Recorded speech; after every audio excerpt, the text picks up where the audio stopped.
22 to 23 million people came, and they kind of changed hands 45 million times, generated about $22 million in that one show. Whilst the same tour in 2019, when he did over a bunch of continents, generated $55 million.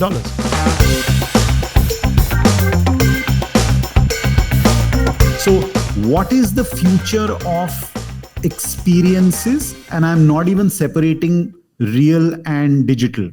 What is it that the future experience is going to be like? The first thing that happened in the pandemic is everyone tried to say, okay, let's do a virtual event. It started by, I saw Ritwiz one day sit next to a shoe rack in his room and do a live on Instagram because he wanted to do something. Every artist was at home, right? This is before the global citizen festivals of the world or the Karan Johars of the world kicked in and said that, hey, let's do something and let's raise funds for this cause because it's that we can actually help.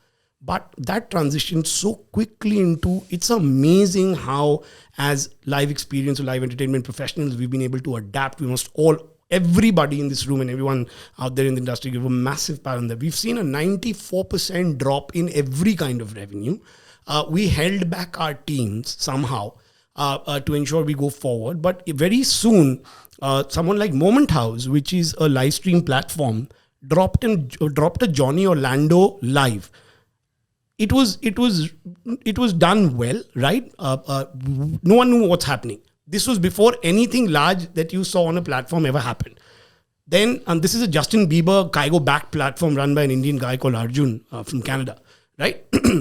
And then you saw suddenly the big guys kick in. And then you saw Travis Scott go, before that, you saw Marshmello go into Fortnite and perform. So what happened in the digital transition of events was that Travis Scott, who performed as a Travis Scott avatar in, I think, I'm forgetting the name of the event. It was, I had paid about $44 to watch that.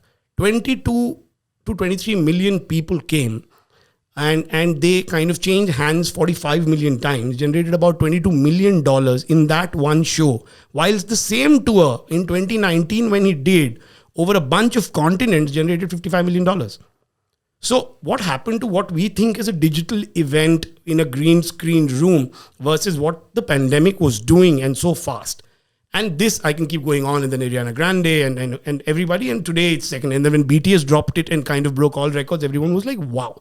But this entire adaptation took not less than about 9 to 11 months when all of this started going to scale. Now, country to country, it was depending. The fan brand, I must tell you what is amazing about the 13-year-old that became 15 or 16 during the pandemic. And we think that the 16 to 18-year-old is what is the start of the concert entry time. The 13-year-old was okay looking at a concert with a bunch of friends in a house, right, and viewing something and paying for it. Now you've got this set into millions ready to come to the concert with the acceptance of, I will still watch, B-Prak, for example, on a digital live stream if it's exclusive to me. So you've got new audience. So there were a bunch of positives that came out of it. Outside of the crash, I like to look at it in the way that it has taught us a lot. And I really would want to bring you guys and your perspective into it. And Brian, Atul, you've seen this happen live, right? We know a little more because we have Z5, so we can see it real time, right? We can see what these audiences are doing with us. And we dropped 4-5 things with 80, 90 artists. And we got it in a professional level.